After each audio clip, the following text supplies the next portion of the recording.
Bonjour les scorpions, bienvenue à vous, merci d'être là. Je suis ravie de vous accueillir pour votre guidance de la semaine du 30 octobre au 5 novembre 2023. Donc lecture générale intuitive toujours, on est sur YouTube, ça ne peut pas résonner avec chacun d'entre vous. Donc ne prenez vraiment que ce qui vous parle. Si ce n'est pas pour vous ce message, c'est pas grave. Alors, on y va pour vous les scorpions. Je vais prendre un premier message oracle pour l'énergie qui va vous accompagner sur la semaine. Je regarde ensuite avec le tarot grand luxe la situation et je termine avec un message conseil, une parole sage du petit oracle de l'intuition. Allez, c'est parti pour vous les scorpions. Quelle est cette énergie qui vous accompagne sur la semaine? On est sur la direction satisfaisante. Ce qu'on vous dit, c'est que vous êtes sur le bon chemin. Vous êtes dans la bonne direction, dans le bon chemin, dans les bonnes relations, dans des bons choix. Vous faites les choses telles que vous les sentez. On voit ici quelque chose, c'est comme un chemin, c'est comme une voie tracée. Là où vous êtes, ça vous satisfait. Ce que vous projetez devant vous, c'est satisfaisant. Vous êtes dans une belle énergie sur cette semaine où vous vous sentez dans un chemin qui vous correspond, qui vous met qui vous laisse en paix, quelque chose que vous avez choisi et qui correspond à vos attentes. Il y a quelque chose de très serein, de très positif, ça avance gentiment, sans surprise, et dans la projection de ça avance dans la direction de ce que vous aviez projeté. Donc c'est très très positif comme énergie. On regarde la situation, je fais le tirage et je vous retrouve de suite. Et on regarde le dos de deck. On a le 4 de pentacle inversé.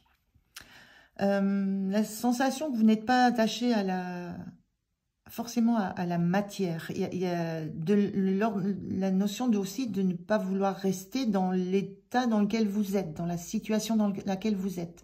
Le 4, ça parle de stabilité. Le 4 de pentacle, on s'accroche à ce qu'on a, à ses valeurs, et on ne bouge pas, c'est très statique. Et là, on voit que vous êtes en route, vous êtes en chemin, vous avancez, il y a une progression.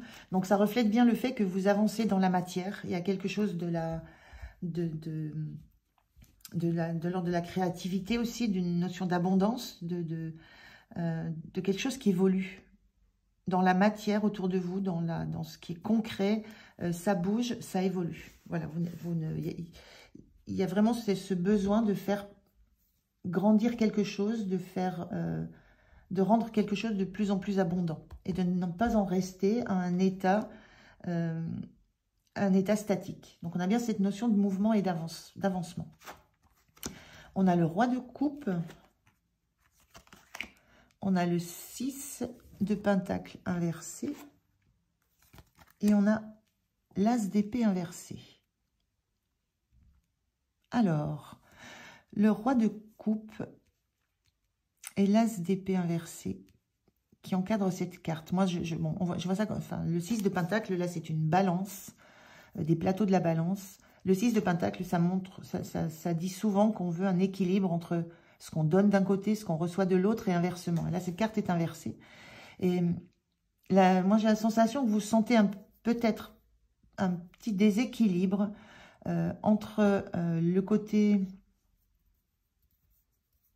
émotionnel et le côté surtout maîtrise émotionnelle. Le roi de coupe, c'est l'énergie de quelqu'un qui est dans la maîtrise de ses émotions, qui peut comprendre, qui comprend ses émotions, qui comprend les émotions des autres, qui est capable d'avoir des échanges relationnels très forts, très puissants, mais qui ne se laisse pas déstabiliser par ça, qui est très en phase avec ce qu'il ressent, et donc qui a bien compris tout ça, qui a bien analysé tout ça, et qui continue à prendre des décisions saines, fortes, sans que ses émotions ne perturbent son jugement.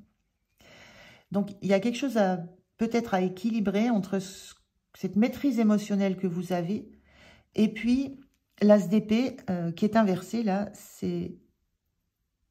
L'as d'épée, c'est toujours une prise de conscience, une nouvelle idée, une nouvelle façon de communiquer. Et là, il y a quelque chose comme si vous... Comme un refus d'envisager une nouvelle façon de penser, une nouvelle façon de réfléchir. d'envisager aussi une nouvelle idée. Donc, il y a quelque chose qui, dans votre situation, là, peut-être qui commence à poindre dans le fait de peut-être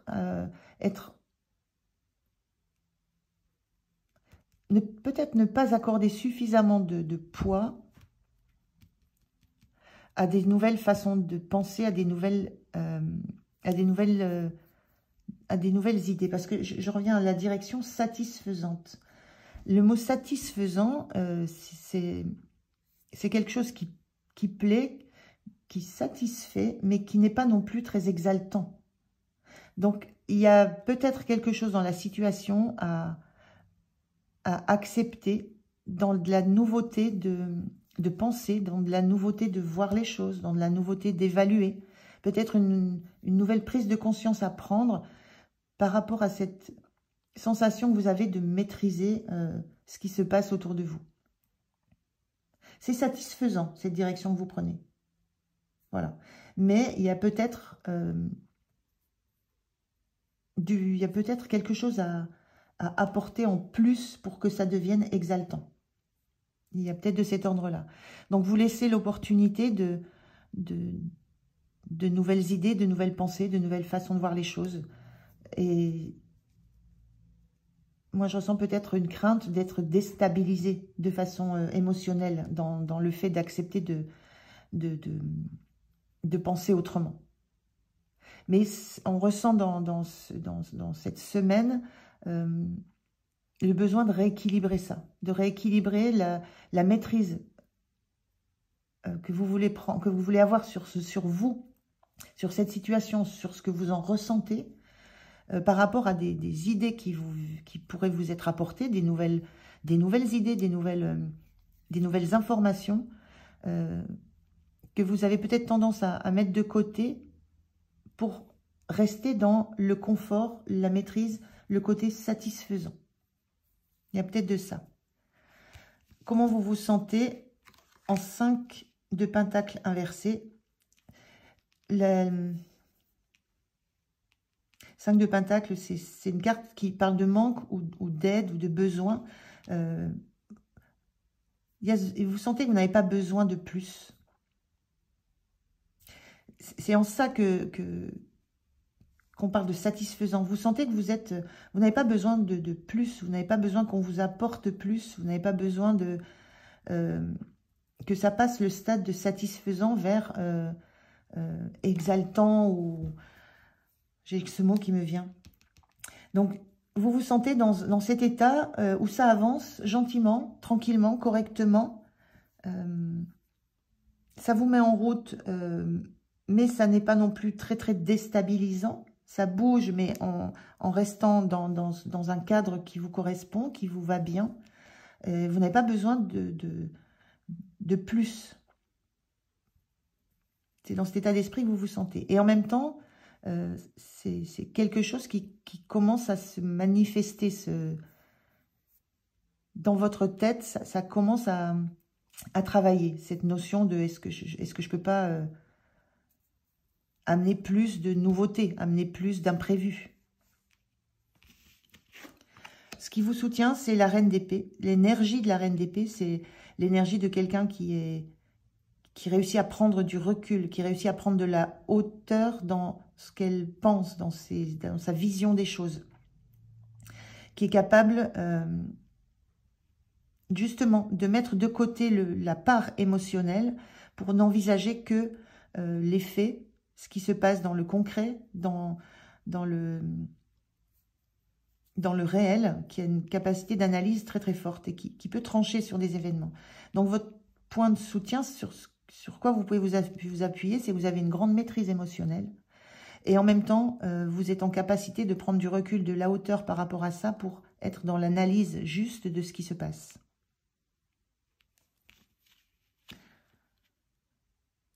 Et ça va vous aider à comprendre pourquoi vous êtes pour l'instant presque dans le déni de nouvelles idées, de nouvelles opportunités, de nouvelles façons de voir les choses. Le point de vigilance, c'est ce cavalier de bâton qui est inversé. Le point de vigilance, c'est ne vous réfrénez pas. On le ressent là avec cette notion satisfaisante. Donc c'est satisfaisant. C'est pas, ça pourrait être beaucoup plus, beaucoup mieux, beaucoup plus épanouissant, même émotionnellement. Ça pourrait être beaucoup plus abondant. Ça pourrait être plus rapide. Donc on vous dit ne maîtrisez pas toutes vos pulsions, toutes vos envies d'agir, toute votre envie de créer, de mettre en place quelque chose. Ce cavalier de bâton inversé en point de vigilance, c'est cavalier de bâton, lui, il fonce, il va à fond. Et en point de vigilance, on vous dit ne vous privez pas de ça. Ne vous privez pas d'être dans une sorte d'énergie de créativité qui va être liée à une nouvelle idée, à une nouvelle façon de voir les choses, à une nouvelle façon de penser.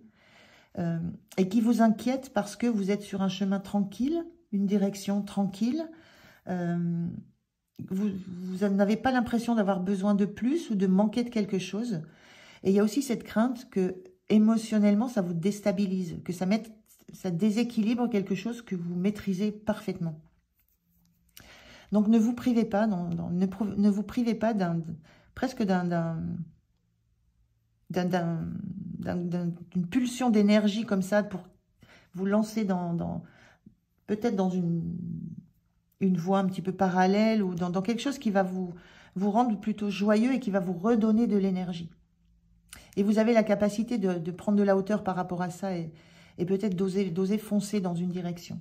Parce que ça va s'équilibrer. Hein. La carte inversée, c'est peut-être difficile pour vous d'envisager de remettre en balance ce que vous avez déjà créé, là où vous êtes, ce que vous êtes en train de faire, parce que c'est satisfaisant.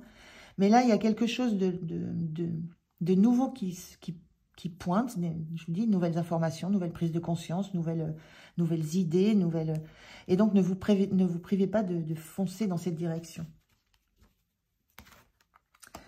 Et l'énergie de fin de semaine, c'est une très belle énergie, c'est le 6 de bâton, c'est la réussite, c'est les lauriers, c'est la gloire. Il y a quelque chose qui va vous rendre fier sur la fin de la semaine.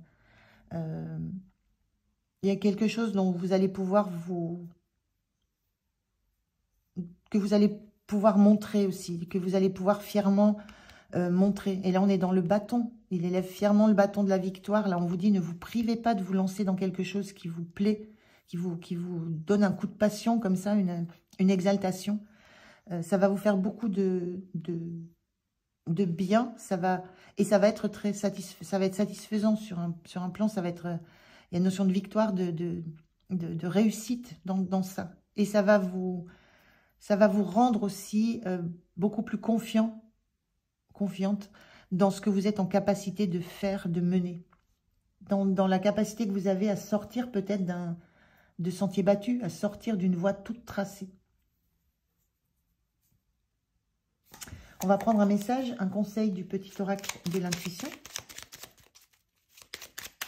Alors, quel est le message pour les scorpions? Quel est le conseil, le message, la parole sage? Merci. Oula, 3 c'est trop. Je prends celui-ci.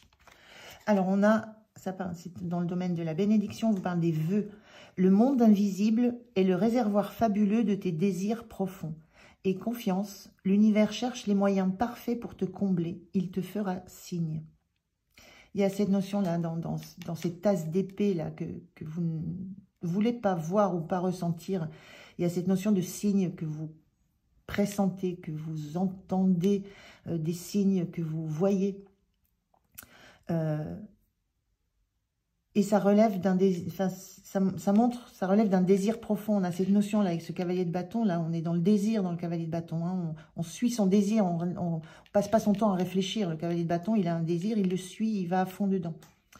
Donc, il y a cette notion d'un moment dans cette période de suivre les désirs que vous ressentez au plus profond de vous, parce que ça va vous combler. Ça va vous amener une réussite. Et vous le pressentez, tout ça. Voilà les scorpions, je vous remercie de m'avoir écouté. J'ai terminé votre guidance. Je vous souhaite une belle semaine. Prenez soin de vous et je vous dis à tout bientôt. Au revoir.